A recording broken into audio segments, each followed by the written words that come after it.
የስኳር ቦምብ። ይህ ሊያስደነግጣችሁ ይችላል። በአንድ ብርጭቆ የማንጎ ጭማቂ ውስጥ ያለው የስኳር መጠን ከአንድ ብርጭቆ ኮካ ኮላ ጋር እኩል ሊሆን ወይም ሊበልጥ ይችላል። ልዩነቱ ለስላሳ መጠጦች ውስጥ ሃይ ፍሩክቶስ ኮርን ሲረፕ የተባለ ሰው ሰራሽ ስኳር ሲኖር፣ ጭማቂ ውስጥ ደግሞ ተፈጥሯዊ ፍሩክቶስ አለ። ነገር ግን ለልጆ ጉበት ስኳር ያው ስኳር ነው። ጉበት የትኛው ተፈጥሯዊ የትኛው ሰው ሰራሽ እንደሆነ አይለይም። ሁለቱንም የሚያስተናግዳቸው እንደ መርዝ ነው። ይህ ከፍተኛ የስኳር ክምችት የልጆን የኢንሱሊን መጠን ከፍ በማድረግ ለወደፊት የስኳር ህመም መሰረቱን ይጥላል። ጭማቂ ይሻላል ወይስ ፍሬውን መመገብ? ፈጣሪ ፍራፍሬን ሲፈጥር ስኳርን ከፋይበሩ ጋር አቀላቅሎ ነው የፈጠረው። ፍራፍሬውን ስንበላው ፋይበሩ እንደ መረብ ሆኖ ስኳሩ በቀስታ ወደ ደም እንዲገባ ያደርጋል። ጭማቂ ሲሆን ግን ይህ መከላከያ መረብ ይወገዳል። ጭማቂ መጠጣት ማለት ፍራፍሬውን ገፎ ስኳሩን ብቻ እንደ መጠጣት ነው። እንዲሁም ፋይበር ስለሌለው ልጁ አይጠግብም። አንድ ማንጎ የበላ ልጅ ሊጠግብ ይችላል። የአራት ማንጎ ጭማቂ የጠጣ ልጅ ግን አሁንም ሌላ ምግብ ይፈልጋል። እንግዲህ ይህ ነው ለልጆች ውፍረት ዋናው መንስኤ። ጭማቂ ለምን የስኳር ቦምብ ይባላል? ምክንያቱም ማንኛውም ጭማቂ በውስጡ የያዘው የስኳር መጠን ከኮካ ኮላ ጋር እኩል ነው። ልዩነቱ የጭማቂው ስኳር ከተፈጥሮ የመጣ መሆኑ ብቻ ነው። አንድ የተሳሳተ አነጋገር አለ። አንዳንድ ሰዎች ጭማቂን ጤናማ የሚያደርገው በውስጡ ያለው ቫይታሚን ነው ብለው ያስባሉ። በጭራሽ። ጭማቂ ማለት ቫይታሚን ሲ የተጨመረበት ኮካ ኮላ እንደማለት ነው። እነዚህ ጭማቂዎች እንዴት ለወራት እንዲሁም ለዓመት ሳይበላሹ በመደርደሪያ ላይ ሊቆዩ ቻሉ? ፓስቸራይዜሽን የሚባል ሂደት አለ። ጭማቂው በከፍተኛ ሙቀት ውስጥ ያልፋል። ይህ ሂደት በውስጡ የነበሩትን ማንኛውም ተአምራዊ ንጥረ ነገሮች ገድሎ ሙት ያደርጋቸዋል። ሌላኛው ቫኪዩም ፓኪንግ የሚባል አስተሻሸግ አለ። ኦክሲጅን እንዳይገባ ስለሚያደርግ ጭማቂው ትኩስ ወይንም ያልተበላሸ ይመስላል እንጂ በእውነት ምንም ህይወት የሌለው ፈሳሽ ነው። 100% ተፈጥሯዊ የተባለው የፍራፍሬ ጭማቂ እጅግ ከፍተኛ የሆነ የስኳር መጠን ያላቸው ሲሆን አንዳንዴም ጭማቂው ከለስላሳ ወይንም ከሶዳው የበለጠ ስኳር ይይዛል። የፍሩክቶስ መጠን ስንመለከት በሶዳ ውስጥ ያለው የፍሩክቶስ መጠን ከፍተኛ ቢሆንም በ100% የፍራፍሬ ጭማቂ ውስጥ የሚገኘው መጠን ግን እጅግ የላቀ ነው። የፋይበር ይዘቱ ሁለቱም መጠጦች ለሰውነት የምግብ መፈጨት ሂደትና ለጥጋብ ስሜት እጅግ አስፈላጊ የሆነው ፋይበር በፍጹም አይዙም። የጤና ጥቅማቸውን ስንመለከት ለስላሳ ምንም አይነት የጤና ጥቅም የሌለው ሲሆን የፍራፍሬ ጭማቂም በሂደት ከተጨመረበት ጥቂት ቫይታሚን ሲ ውጪ ለልጆች ጤና የሚሰጠው እውነተኛ ፋይዳ የለም። ለምን ጭማቂ የጥጋብ ስሜት እንዲሰማ አያደርግም? አንድን ፍሬ መብላትና ጭማቂውን መጠጣት ሰማይና ምድር ናቸው። ለምን መሰላችሁ? ሚስጥሩ ማኘክና ፋይበር ላይ ነው። ሙሉ ፍሬውን ስንበላው በውስጡ ያለው ፋይበር ስኳሩ ወደ ደም ውስጥ የሚገባበትን ፍጥነት ያዘገያል። ልክ እንደ መረብ ያገለግላል። ጭማቂ ሲሆን ግን ይህ መረብ ይወገዳል። ፋይበር በሌለበት ሁኔታ ጨጓራችን ለጭንቅላታችን ሆዴ ሞልቷል የሚል መልእክት የመላክ እድሉ አነስተኛ ነው። የሰው ልጅ ጭንቅላት ፈሳሽ ካሎሪዎችን እንደ ምግብ አይቆጥራቸውም። ለምሳሌ 3 ሙሉ ማንጎ ብትበሉ ሆዳችሁ ይሞላል። ተጨማሪ መብላት ያቅታችኋል። የ3 ማንጎ ጭማቂ ግን በአንድ ትንፋሽ መጠጣት ትችላላችሁ። ጭማቂ መጠጣት ማለት ሆድን ሳይሞሉ ካሎሪን ማብዛት ማለት ነው። ውጤቱም ልጁ ከፍተኛ ስኳር ይወስዳል፣ ግን አሁንም መራቡን ይቀጥላል። ሌላኛው የሆርሞኖች ዝምታ ነው። ሰውነታችን እንዲጠግብ የሚያደርጉ ሆርሞኖች እንደ ሌፕቲን የመሳሰሉ የሚቀሰቀሱት በምግብ ውስጥ ባለው ፋይበር፣ ፕሮቲን እና ጤናማ ቅባት ነው። ጭማቂ ውስጥ ግን እነዚህ ሁሉ የሉም። ጭማቂው እንደገባ ወዲያው ያልፋል። ሆድ ባዶ እንደሆነ ይቆያል። እስቲ አንድ ጥያቄ ልጠይቃችሁ። ልጃችሁ አንድ ትልቅ ማንጎ በልቶ ወዲያው ርቦኛል ብሎ ተጨማሪ ምግብ ይጠይቃል? አብዛኛውን ጊዜ አይጠይቅም። ነገር ግን አንድ ሙሉ ጭማቂ ጠጥቶ ወዲያው ብስኩት ወይም ሌላ ምግብ ሊጠይቅ ይችላል። ይሄ ነው ልዩነቱ። ጭማቂ አዘውትረን በመስጠታችን 5 ዋና ዋና የጤና አደጋዎች ሊከሰቱ ይችላሉ። አንደኛው የጥርስ መበስበስ።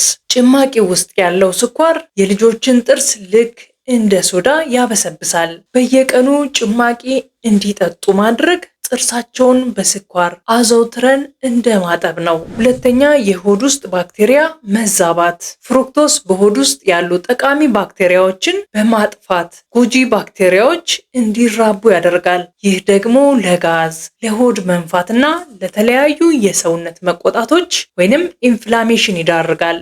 ሶስተኛው የጉበት ስብ ወይንም ፋቲ ሊቨር ዲዚዝ ነው። ይህ በጣም አስደንጋጭ ነው። በአሁኑ ጊዜ በህፃናት ላይ በአልኮል ምክንያት ያልሆነ የጉበት ስብ ወይንም ነን አልኮሊክ ፋቲ ሊቨር በብዛት እየታየ ነው።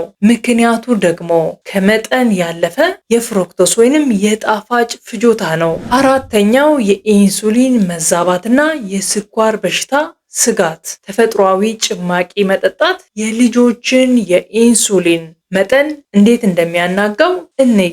የፋይበር አለመኖር ሚና። አንድን ሙሉ ብርቱካን ስንበላ በውስጡ ያለው ፋይበር ስኳሩ ወደ ደም ውስጥ የሚገባበትን ፍጥነት ይቆጣጠረዋል። ነገር ግን ጭማቂ ሲሆን ፋይበሩ ስለሚወገድ ስኳሩ ልክ እንደ መርፌ በቀጥታ ወደ ደም ስር ውስጥ ይረጫል። የኢንሱሊን ድንገተኛ መናር ወይንም ኢንሱሊን ስፓይክ። ይህ ድንገተኛ የስኳር መረጨት ጣፊያ ወይንም ፓንክሪያስ ከፍተኛ መጠን ያለው ኢንሱሊን እንዲያመነጭ ያደርገዋል። ይህ ደግሞ ለልጆች አካል ትልቅ ጫና ነው። የኢንሱሊን መቋቋም ወይንም ኢንሱሊን ሬዚስታንስ። አንድ ልጅ በየቀኑ ጭማቂ የሚጠጣ ከሆነ ሰውነቱ ዘውትር ከፍተኛ ኢንሱሊን ማምረት ይለምዳል። ከጊዜ በኋላ ግን የሰውነት ሴሎች ለኢንሱሊኑ ምላሽ መስጠት ያቆማሉ።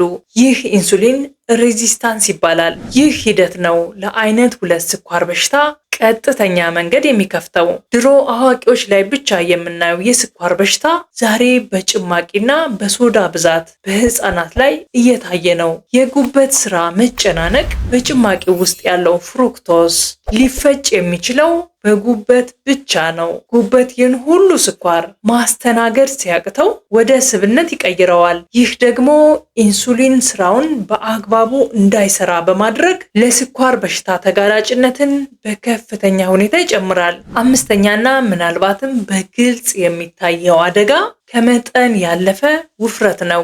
እዚህ ጋር ግን አንድ ትልቅ ሚስጥር አለ። ብዙ ወላጆች ልጄ እኮ ብዙ አይበላም ለምን ወፈረ ብለው ይጠይቃሉ። መልሱ ያለው በሚጠጡት ጭማቂ ውስጥ ሊሆን ይችላል። የጥጋብ ስሜት ማጣት።